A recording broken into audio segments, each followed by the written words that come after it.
L'intimité est le champ de bataille le plus dangereux du pouvoir. Dans l'espace où deux corps se rencontrent, où l'on suppose que les masques tombent et que la vulnérabilité se partage, les architectes du contrôle absolu ont découvert leur laboratoire le plus efficace. Car un amant a accès à ce qu'aucun conseiller, général ou espion ne peut atteindre. Les moments où les défenses sont faibles, où le leader est humain plutôt que symbole, lorsque les secrets se murmurent dans l'obscurité. Cet accès transforme chaque amant en une menace potentielle ou en un instrument potentiel.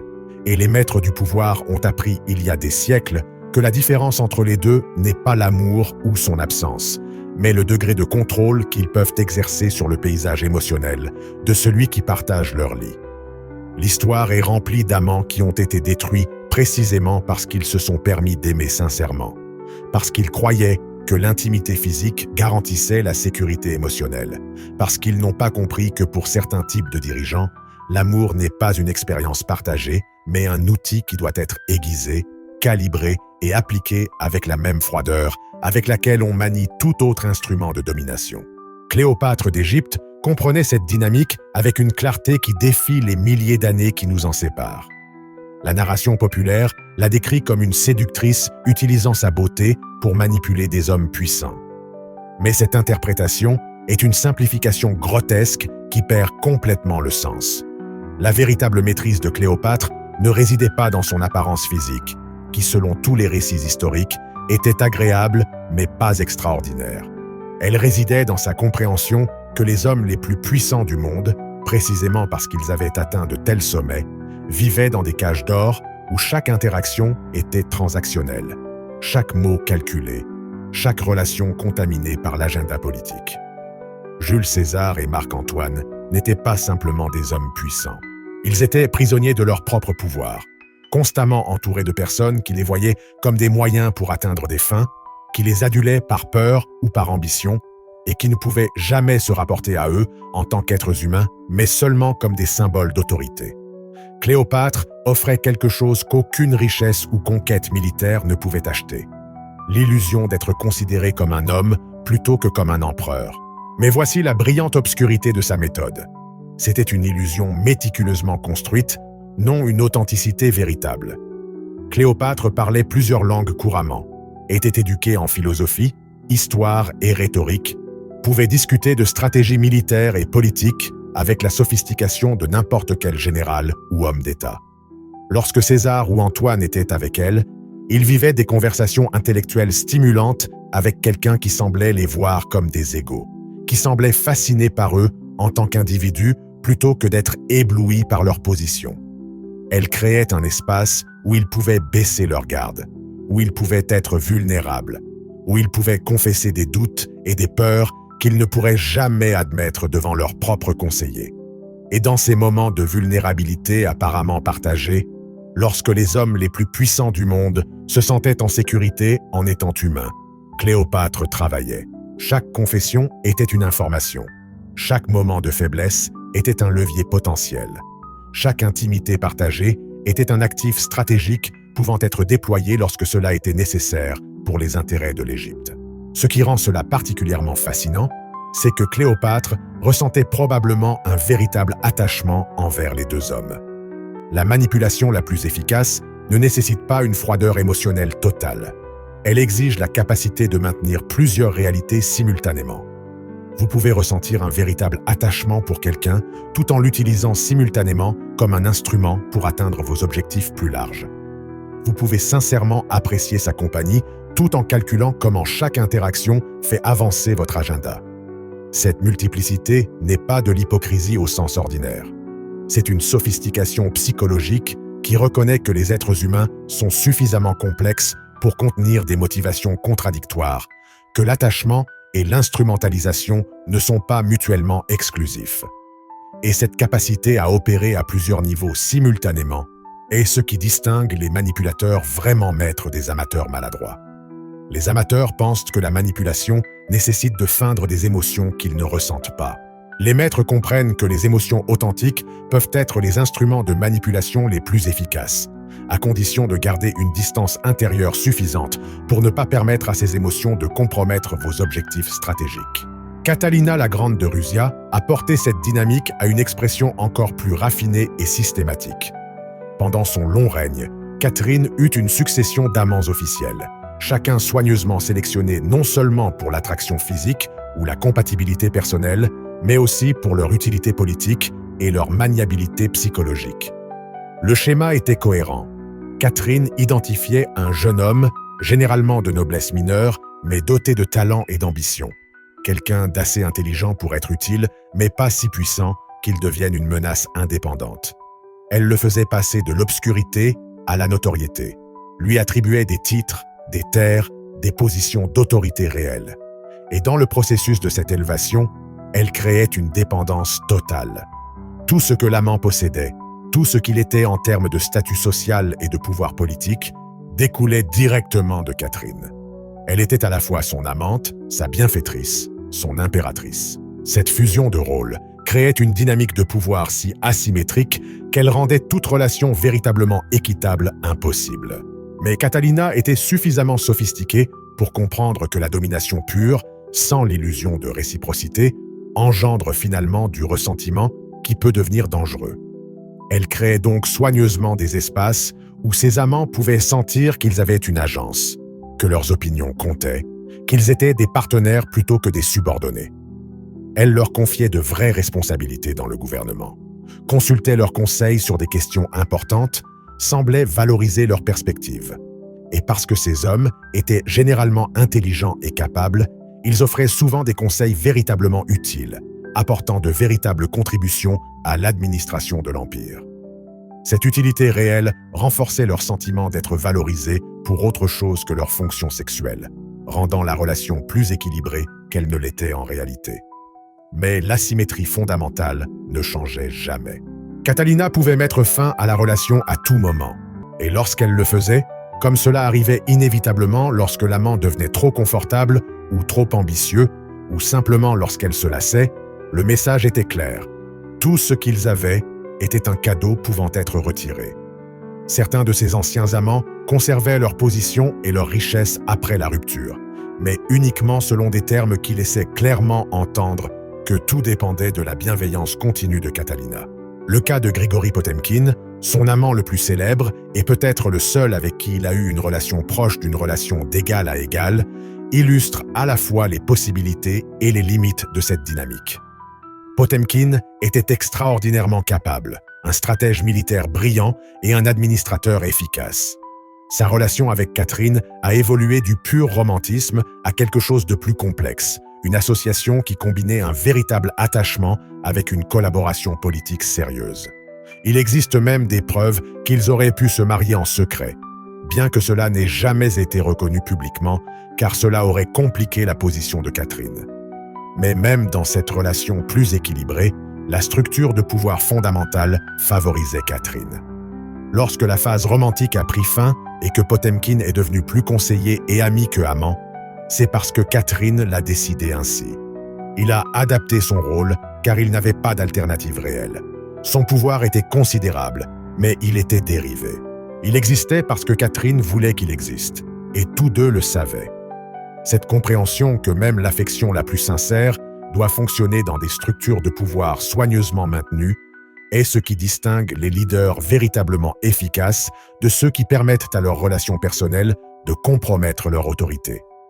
L'histoire est remplie de dirigeants qui ont été affaiblis ou détruits parce qu'ils confondaient intimité et égalité, parce qu'ils permettaient à leurs amants d'acquérir un pouvoir suffisamment indépendant pour devenir des menaces ou pour créer des factions rivales à la cour. Catherine n'a jamais commis cette erreur. Elle a toujours maintenu, même dans ses relations les plus proches, une compréhension claire que le pouvoir était la priorité et que l'affection, aussi sincère qu'elle fût, était secondaire.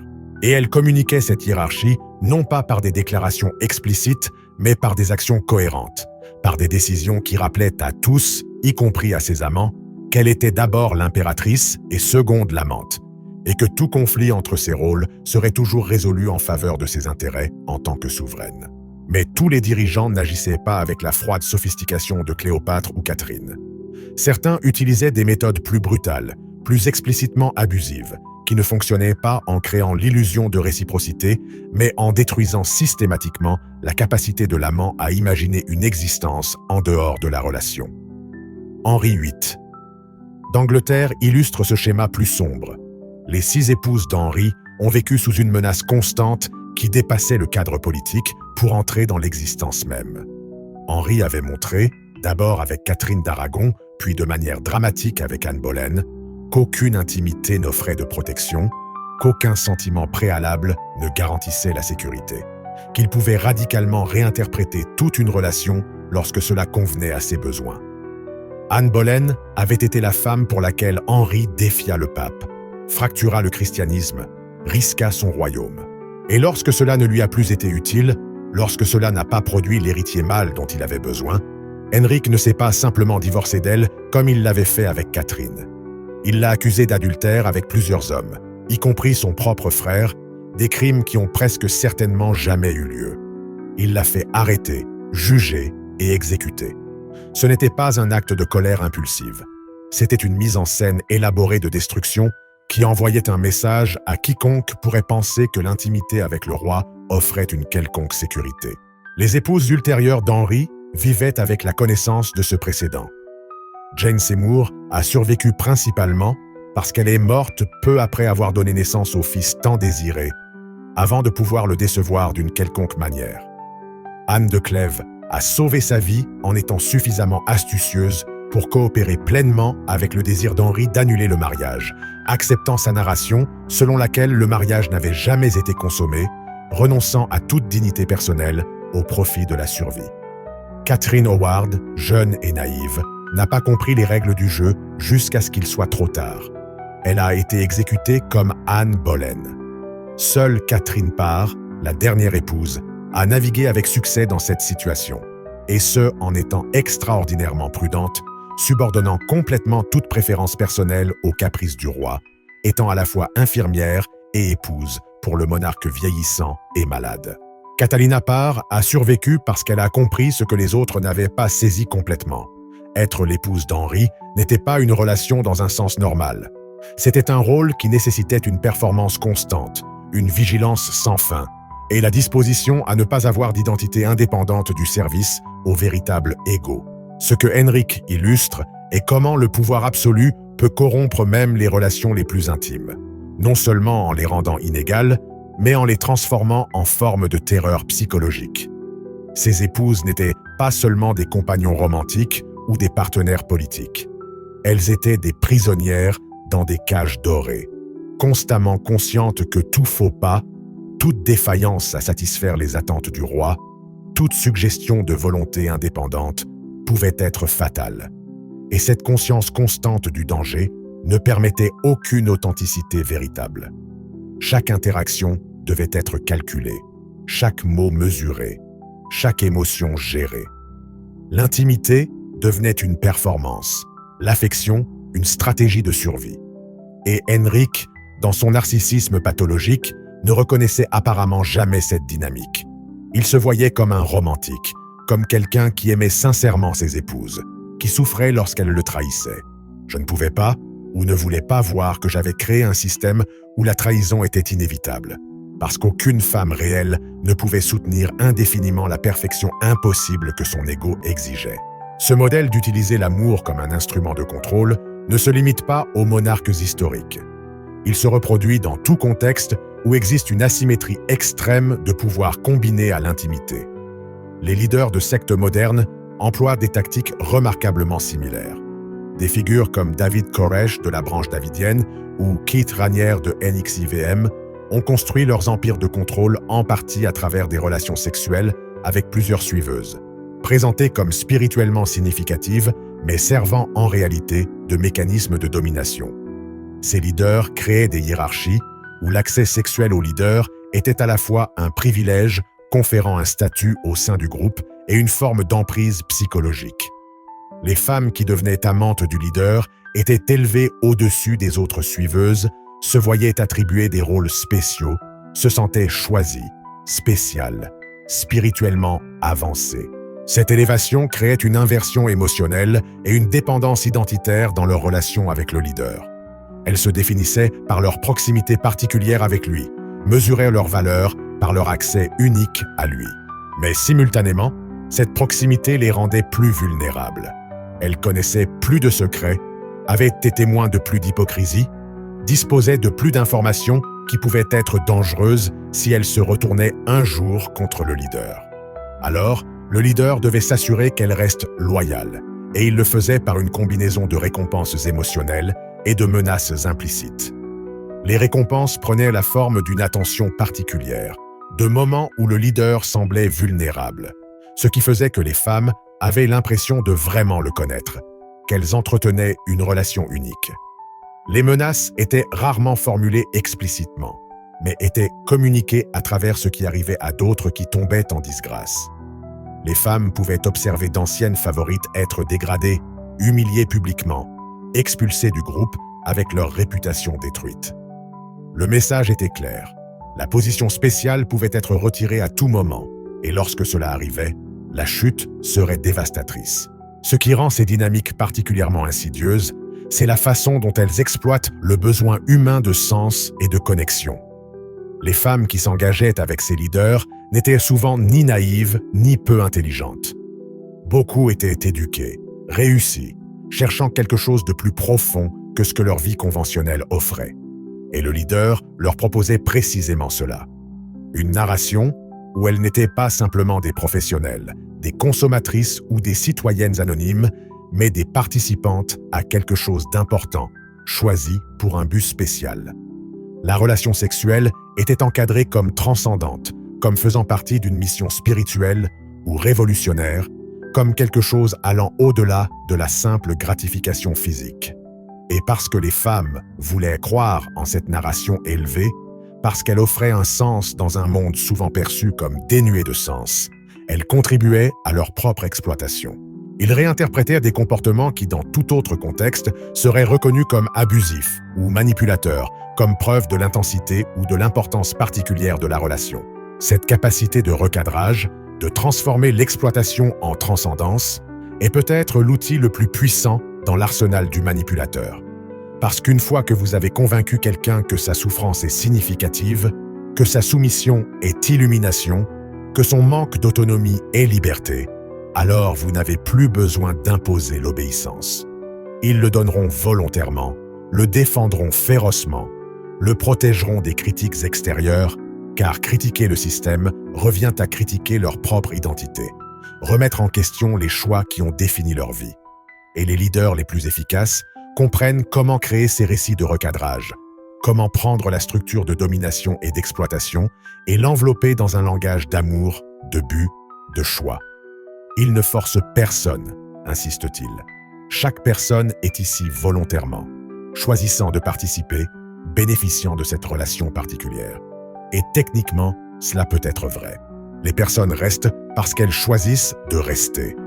Mais ce choix a été soigneusement construit à travers la manipulation systématique de l'environnement émotionnel, psychologique et social de la personne, jusqu'à ce que les alternatives à rester deviennent impensables.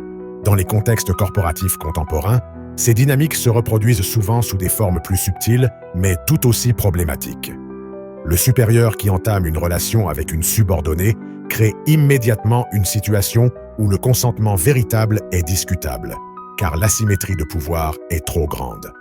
Mais au-delà de la question du consentement initial, la relation en cours fonctionne souvent selon des schémas familiers. La subordonnée est consciente que sa position professionnelle dépend désormais non seulement de ses performances au travail, mais aussi du maintien de la relation personnelle avec le supérieur. Chaque désaccord personnel peut avoir des conséquences professionnelles. Chaque déception amoureuse peut se manifester au travail. Et le supérieur, même sans intention malveillante, détient un pouvoir énorme pour interpréter chaque aspect de la relation de manière à favoriser sa narration. Si la relation se termine mal, la version du chef de ce qui s'est passé sera probablement celle à laquelle les autres dans l'organisation croiront, simplement parce que le chef a plus de crédibilité et de pouvoir structurel. Le subordonné se trouve dans une position où il a entrelacé sa stabilité professionnelle et émotionnelle de manière à rendre extraordinairement difficile de protéger l'une sans sacrifier l'autre.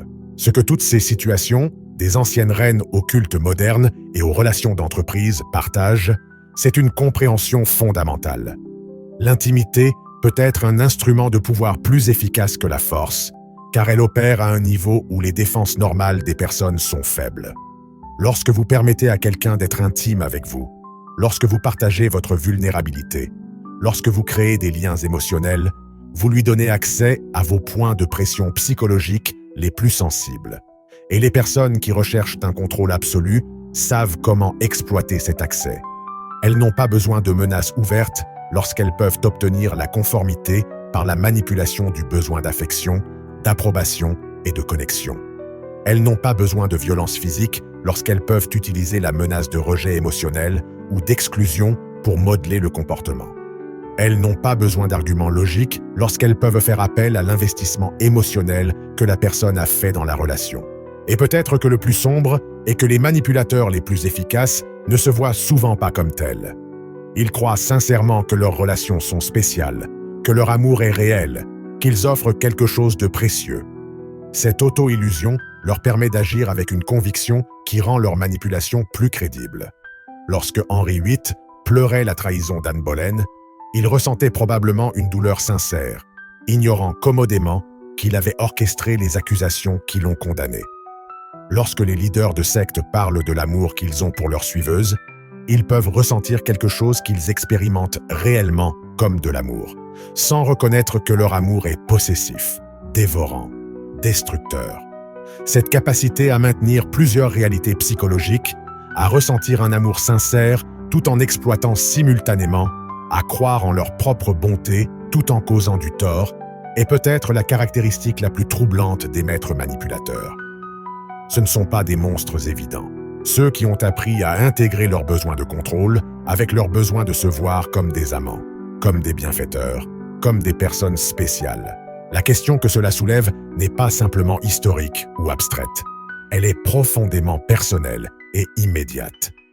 Dans vos propres relations, en particulier celles où il existe une certaine asymétrie de pouvoir, qu'elle soit professionnelle, financière, sociale ou émotionnelle, quelle part de ce que vous ressentez comme de l'amour est véritablement réciproque et quelle part est structurée par les dynamiques de pouvoir sous-jacentes? Quand avez-vous utilisé votre position de pouvoir supérieur, consciemment ou inconsciemment, pour modeler le comportement de quelqu'un de plus intime? Quand avez-vous été le subordonné dans une telle dynamique, interprétant votre manque d'options comme un choix, votre soumission comme une dévotion? Les techniques employées par Cléopâtre, Catherine, Henri et les leaders de culte modernes ne sont pas des secrets arcaniques. Ce sont des modèles humains universels, simplement poussés à leur expression la plus extrême et consciente. La différence entre une relation saine avec des déséquilibres de pouvoir naturels et inévitables et une qui franchit la ligne vers la manipulation n'est pas toujours claire. Cela dépend si la personne ayant plus de pouvoir reconnaît et tente activement d'atténuer ce déséquilibre, ou si elle l'exploite pour ses propres fins tout en se convainquant que c'est de l'amour. Et la question la plus inquiétante de toutes, si vous découvriez que vous avez agi plus souvent selon le deuxième schéma que selon le premier, auriez-vous l'honnêteté de le reconnaître, l'humilité de le changer, ou trouveriez-vous des moyens de réinterpréter vos actions comme justifiées, comme nécessaires, comme preuve d'un type d'amour particulier que d'autres ne peuvent tout simplement pas comprendre? Car cette capacité d'auto-tromperie, cette habileté à transformer l'exploitation en une narration de sens, n'est pas exclusive aux rois et aux chefs de secte. Elle est accessible à quiconque détient du pouvoir sur un autre et préfère conserver ce pouvoir plutôt que d'examiner honnêtement ce qu'il en fait.